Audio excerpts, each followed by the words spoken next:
In the US version, we must also ensure that our engagement properties are properly set. Here, we need to set the tax jurisdiction, in my case, now to USA, and then we can choose the appropriate tax entity. Now, in the US, we do support C Corp, S Corp, nonprofit, and partnership tax export codes. And in order to populate the columns available in the mapping database in the template, it's necessary to select each tax entity once, so the tax code database will be populated with all 4 tax entity codes. So I would do this at the template level, corporation selected, and it's updating that template database. S Corp selected, and it's going to do it again. Partnership, one more time, and nonprofit, one more time. And then I'm going to set this to my default, which would be a C Corp for my US tax entity. And I'll click yes one more time. So now I've got the underlying tax export codes loaded into my file, but they haven't been assigned necessarily in the mapping database. This is when I go to the mapping database to assign them. So we've got the tax jurisdiction, the tax entity. Finally, we select the tax software we're using. And it's worth noting that if you change your tax software, all you need to do in Working Papers is change your selection here, and we will build the appropriate bridge file to whatever package that you have purchased based on the versions listed here. The export process builds the appropriate export table for the software selection that you've made. Now today, I'm going to choose Go System Tax. Once I've selected that, I'll go ahead and click OK to continue. Now, if the accounts had been previously mapped in the tax code set up in the mapping database, changing the tax entity selection prompts the user to autofill the tax codes. Again, this will only happen if the accounts are already mapped and the mapping database has the tax codes assigned to the map numbers. So I'm going to click yes to move past this for now, and that takes me back to the document manager. In the US version of Working Papers, there are multiple columns for assignment of tax codes and M3 codes to the map number. So back under Engagement and Mapping, this time scrolling all the way to the right, we're going to see columns based on the US version of Caseware Working Papers. So we have a tax export code column, which is populated based on what was selected in Engagement Properties under Tax Entity and the properties that were assigned in that tax entity column. So I've got my C Corp filled out. I haven't filled out my S Corp, my partnership, or my nonprofit, but if I were to fill those out and then change the Engagement Properties tax entity, the information from the appropriate column would be copied into the tax export column right here and then reassigned to the accounts that the map numbers are assigned to. You'll notice we also have an M3 code column. If I scroll further to the right, we have 3 M3 code columns available for C Corp, S Corp, and partnerships as well. If this is all set up in your templates and you're mapping all of your client files, it's very easy then to assign the appropriate tax codes based on C Corp, S Corp, partnership, or nonprofit, and M3 tax codes for C Corp, S Corp, and partnership as well. Remember, if these are properly populated, your accounts are mapped, and your client changes from a C Corp to an S Corp or S Corp to a C, then you only need to make the change in the engagement properties for the codes to be updated to the mapped accounts. Tax export codes and M3 codes can be assigned to map numbers in the mapping database by using the drop-down selector in the respective columns and pulling that information in. Now, if you see this little warning sign here, this is an unsupported tax export code for the software that I've selected. So please be aware of that. You want to make sure when you are selecting a different tax software that you're using the appropriate tax export codes that are available, if at all. And that's in the M3 column. What's that? Oh, nonprofit. Okay, let's try over here. Here we have some that are available to us. I'm going to cancel this without selecting it or changing it, but actually let's go back into that for a second. Here we have the form that the tax line goes to, the link that is used for that, and of course our bridge will translate that link to the appropriate grouping for the tax software. And we also have a detail column. If there's an asterisk in the detail column, you have the ability to create new tax codes. And it can be, say, in my case, 01A.01 up to, I believe we've extended this to 89, I believe, at this point. And then fill in your description. And that will give you a subschedule in your tax software for that supporting line. I'm going to cancel that without creating the additional tax code. And I can cancel out the tax code list here as well. Based on the entity type, the tax export code and M3 code columns are populated from the columns to the right. When the map numbers are assigned to the accounts take on all properties, including any codes listed in the tax export code and M3 code columns. If you're not using the mapping functionality of Caseware Working Papers in the US version, you can still use the Assign dialog, and that is found under the Account tab, using Assign Groupings, and we have tax export codes and M3 codes available to us here, which allows users to drag and drop one or more accounts from the left-hand side into the tax export codes or the M3 codes, depending on which dialog was selected, and assign the accounts that way. And finally, tax export codes can also be assigned to the working trial balance directly. We go to Account Trial Balance, and we scroll over to the tax code columns. We can also use the drop-down here to select the appropriate tax codes. Now, as I did in the Canadian version, I'm going to expedite the assignment of tax export codes and M3 codes by using the autofill or auto map feature found under Tools, Options, Mapping, Autofill. By clicking the Auto Map Now button, once again, Caseware Working Papers assigns the map numbers and related properties to the account numbers. Now, once again, in this case, AutoMap requires that the ratio class has been applied to the accounts prior to auto mapping. And normally I would take the time to validate the AutoMap, but once again, I'll assume that all accounts were properly mapped.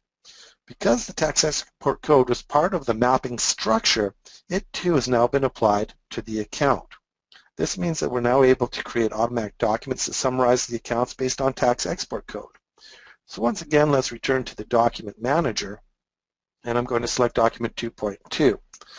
Now, in the US version of Caseware Working Papers, we actually have a tax reconciliation document, so we don't have to rely on a tax trial balance. Going back to the Home tab, I'm going to go ahead and create a new automatic document and scroll down to the bottom to my tax reconciliation document type. I prefer the format detail and subline with main tax totals, and I'd like to see the adjusting journal entries as well. Other options are available, but I'm going to click OK here at this point to create the new document. Now, opening the document displays the tax reconciliation, but I like to reorder the columns using View Reorder Columns. And when I reorder the columns here, I like to add the preliminary and adjustments in front of the book balance, and I like to move the annotation after the current year adjusted tax balance. And I'll click OK. That gives us a little bit of a better layout. So the numbers that are imported from the client, the book adjustments for the financial statement balances, and the tax adjustments to get to the tax return are all listed out for us, and we can also annotate to any supporting documentation. Now, I also see a lot of zero balances here, and I like to hide these, and that can be done under the Tools tab by going to Options and Documents and clearing the first three checkboxes for Display and Print Zero Balances. When I click OK, the changes are saved, and it cleans up my document to be a nicer view of that tax reconciliation. Now, I'm going to scroll down a little bit here, and I want to note the balance beside 26I. For life insurance, account number 558. This is a non-deductible item, and so I'll be creating an adjusting entry for tax purposes to move it to the appropriate M1 account. Now, there's a couple different ways of doing this. I've seen many firms create an account in their client's trial balance and assign the M1 code to that account and the offset to the 558 directly, in my case, the account number. However, here I'm going to create a new adjustment based on the tax code itself. So I'm going to go into the adjusting entries, click on New, and what have we got here? I'm going to make this a tax federal entry, posted directly to the tax export code. I'm going to say this is life insurance, and this is a factual adjustment. Now, because I chose tax export code here, on the drop-down where it says number, it's going to give me tax codes instead of accounts. And what I'm looking for is the M105.E tax code, because that's my officer's life insurance premiums.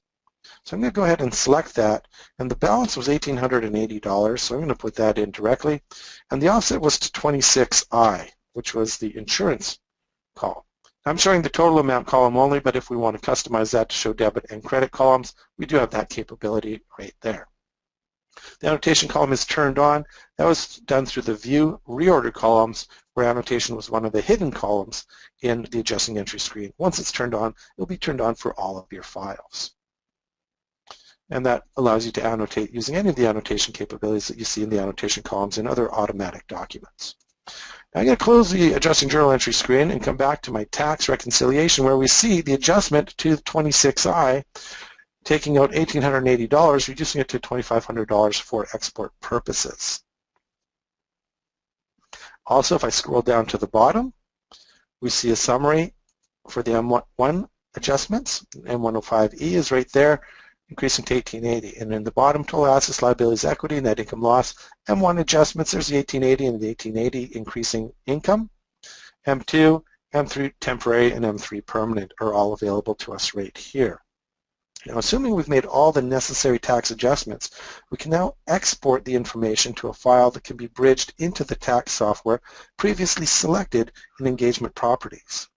To do an export, we select the Engagement menu and choose Export Tax Software. And we can provide an appropriate file name. Now I'm going to use Client 123. Now for this particular export, it uses the extension FT. And then I make the desired selections, which allows me to create the export file I need to import into the tax software using the tax software import functionality. So I might want just current tax year, maybe the prior tax year. Anything that's grayed out is not applicable to this particular export, including the fact that I'm not in a consolidated file. If I was, I could go entity specific for my C Corps, or I can include sub-entities for branches that can be exported together with the S Corp option. Foreign exchange can be applied. Other basis adjustments can be included as well. And we choose which book balance we're going to use plus our tax adjustments to export. And when I click OK, that file is created for me, and I'm all set. Now it does show me that I've got some invalid tax codes. So that means I need to go back to my database and double check what's wrong.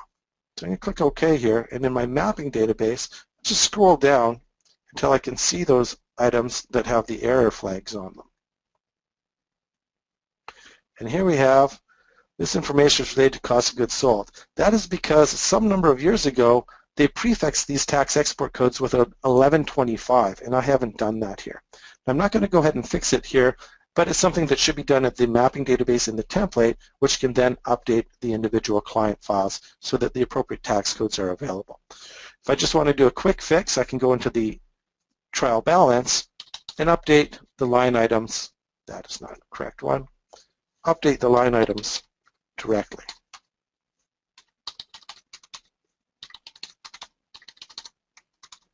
And once corrected, I can re-export. All my settings are still there.